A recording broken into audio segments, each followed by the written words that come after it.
Warning, some viewers may be too lame to enjoy the following information. Montu, a Bolliger and Mabillard design, opened to the public in the new Egypt section of the park, May of 1996. As of its completion, it is the world's tallest and longest inverted steel roller coaster, and it has a whole host of first-of-a-kind elements. The largest vertical loop at 104 feet, a 60-foot vertical loop half buried in a trench, and the Immelmann, an inverse diving loop named after a German stunt pilot. Enjoy the ride. Oh hell yeah, I enjoyed my ride. Montu is one of the most highly regarded inverted roller coasters built by the Swiss manufacturer Bolliger and Mabillard. An inverted roller coaster is where riders are seated underneath the track rather than above it. Now there is no doubt that Bolliger and Mabillard, or B&M for short, have built some of the best inverted roller coasters in the world. Busch Gardens Tampa Bay was already quite known before the addition of Montu, but after the ride opened in 1996, roller coaster enthusiasts have flocked to the park ever since. Let's take a look and see how this coaster compares to the other B&M inverted roller coasters, as well as the other roller coasters located in Florida, the world's theme park capital. While walking into Busch Gardens Tampa Bay, Montu is the first roller coaster in sight. It sits right along the preferred parking lot, looking quite fresh with its shiny paint job. The ride is located in the Egypt section of the park, which makes sense as Montu is the falcon god of war in ancient Egyptian religion. Riders must first pass through a large entranceway themed to an ancient Egyptian something. This brings riders into the ride area of Montu as it roars out of the tunnel into the Immelmann. The ride isn't themed very heavily, but it is themed much more than anything you will find at a Six Flags park or a Cedar Fair park. But you'll find better theming at Disney or Universal. But overall, the presentation is pretty awesome. The ride looks great and the area is well kept and decently themed. I just wish there was a way to walk closer to the Batwing, which is the most famous inversion on the ride, but I'll get into that a little later. Now let's get into the ride experience that Montu has to offer. Riders board into one of the 4 trains owned by Busch Gardens Tampa. Now the ride only runs 3 trains at most, but the park owns a 4th train just because they got it like that, you know what I'm saying? I'm laughing to the bang. Just kidding, they own 4 trains so that 1 train can always be in refurbishment and allow for 3 trains to be available for operation on any given day.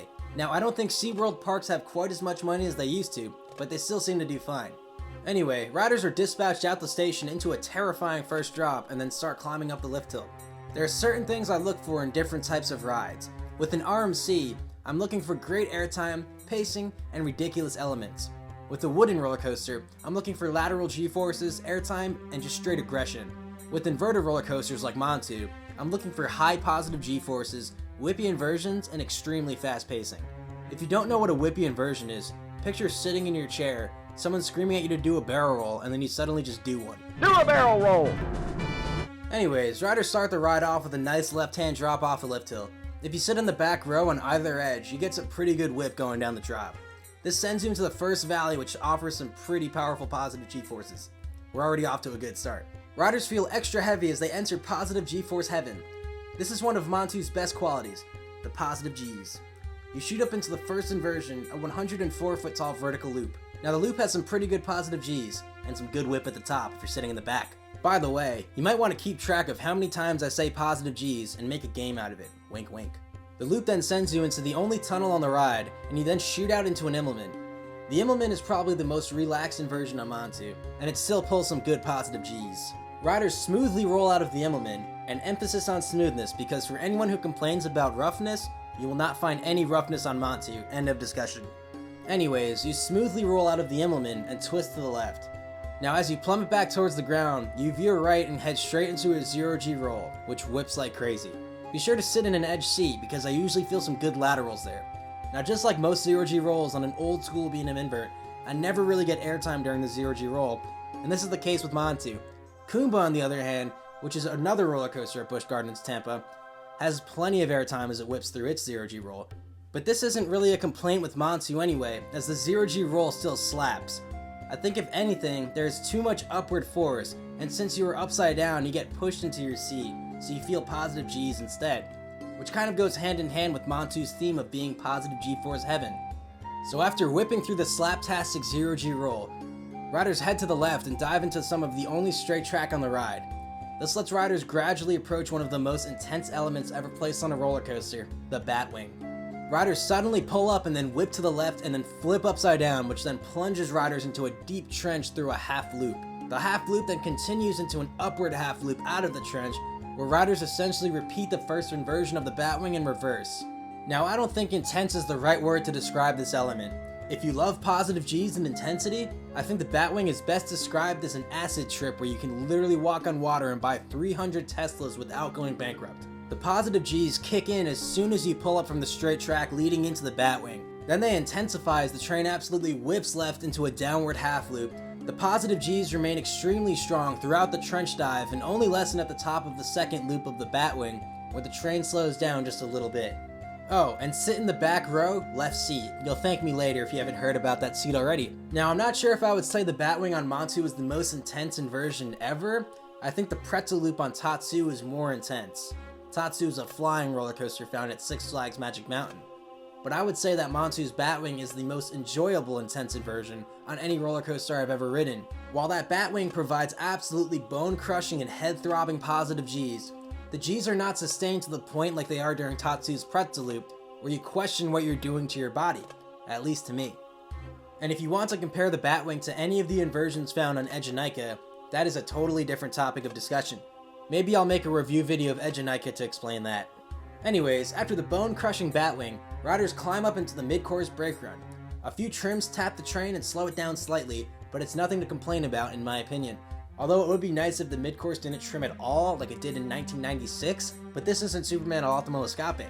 The ride then dives down to the right and slams into another trench. I found some pretty good whip on this drop while sitting in the back right seat of the train. The valley of the drop loads you with more positive G's as it whips up into what basically feels like any of the two loops on a Batman the Ride clone. So the loop is whippy and compact and filled with good positive G's. Riders exit the loop and plunge back down into the trench as they are punched with more positive G's, and enter into an upward helix with, again, some good positive G's. Now the top of the helix feels a bit drawn out, but I think this is done on purpose to make sure that Montu riders clear the train tracks down below, with ample room so that a full-size locomotive is able to fit underneath the inverted train without causing any kind of issues. After the brief pause, the train picks up speed again and then whips into a low left-hand turn, which then sends riders back into another trench, into a great whippy corkscrew. I love the corkscrews on old B&Ms since they have great whip at the top. Riders then climb back up into the final brake run, which ends the ride. At this point, the blood that is collected in your feet is now able to start heading north to refill into the rest of your body. Now overall, Montu is a crazy ride. It has to have some of the most consistent positive G-forces on any coaster because on every single valley, inversion, whip, or roll, you feel consistently strong positive G's, which help make this coaster the most intense B&M that I have ever ridden, and plain simply, one of the most intense roller coasters I have ever ridden, period. Now I was sick when I rode Montu, so the G-forces may have been intensified for me, but all of my friends seem to agree with me about the G's, so I think my experience is still fairly accurate. Now Raptor was previously my favorite invert, as I found that ride to have an excellent beginning, middle, and end, which is sometimes hard to find on a coaster. But Montu has an even better beginning, an excellent middle section with the Batwing, and the ending is pretty good too. And it's a heck of a lot more intense. As a result, Montu has now taken the throne, and is now my favorite B&M inverted roller coaster. Posted here is a complete list of the B&M inverts that I have ridden. Now what rating do I give Montu? As usual, before I get into the actual rating, let's talk about something nerdy with the ride. Some of you may already know this, but the 0G roll, both halves of the Batwing, and mid-course brake run are all the same exact height. You can especially notice this during the ride, as the train takes each consecutive element a little slower than the previous one. Raptor at Cedar Point does something similar where the 0G roll, both halves of the Cobra roll, and mid-course brake run are all the same height as well. But I found the situation to be even wilder on Montu since all the drops of these elements send you all the way to the ground, rather than staying elevated like during the Cobra roll on Raptor. Dropping to the ground every time burns off even more speed, which leads me to my next point. I noticed that the park has a winch, which looks permanently installed on the mid-course brake run. My guess is that this is where Montu occasionally valleys or saddles during morning test runs. When a coaster valleys, it means that it doesn't have enough speed to crest an element, so it bottoms out between two hills. I'm sure some of you who are more local to the park can comment more on that. I just think it's interesting to place so many elements at the same exact height. I believe B&M built the mid-course so high up so that if a train ever needs to stop on the brake run, it will be a more gentle stop. Now, what rating do I give Montu? Now, Montu is my favorite B&M invert. It is one of the most intense rides I have ever ridden. It has perfect pacing, a perfect layout, hella positive G-forces. I give it a 4. 4 out of 10. There's just this slight rattle to it that really impacts the experience for me. Nah, fuck that. Yeah, the ride absolutely gets a 10. And for anyone who just panicked that there is an actual rattle, there is no rattle at all. This is a perfect inverted roller coaster, and the only inverted roller coaster that seems like it could be better is Pyrenees at Parque España in Japan. Now, I did not get to ride Pyrenees while I was in Japan, but Logan did get to ride Pyrenees, and he says that Pyrenees is better than Montu, so I'll have to try out Pyrenees at some point. Either way, Montu stole the thunder from Raptor, and it is easily the best coaster at Busch Gardens Tampa, for now. In fact, I would even go as far as calling it the best roller coaster in the state of Florida. Mako, a B&M hypercoaster located at Seaworld, Orlando, is highly regarded in the coaster community, and I enjoyed Mako a lot, but Montu slaps a whole lot harder. Maybe if the second half of Mako had several trench dives, a compact loop, the airtime it was supposed to have, things would be different. Also, Goliath at Six Flags Over Georgia is the best B&M hypercoaster. Sorry, Mako. Now, there are some other great coasters in Florida, like the Incredible Hulk at Islands of Adventure, or Kumbo, which is also at Busch Gardens Tampa, but Montu is the best out of all of them in my opinion. So if you are taking a trip to Florida and want to ride the best coaster in the state, take a trip to Busch Gardens Tampa. The park is about an hour and a half from Orlando, and is absolutely worth it. Anyways, that is going to conclude my review of Montu at Busch Gardens Tampa Bay. Let me know how many times I said positive G's down below in the comments. Thank you for watching. Be sure to check out my other review videos, or the Coaster Idiots video from Busch Gardens Tampa. Be sure to like, comment, subscribe. Peace.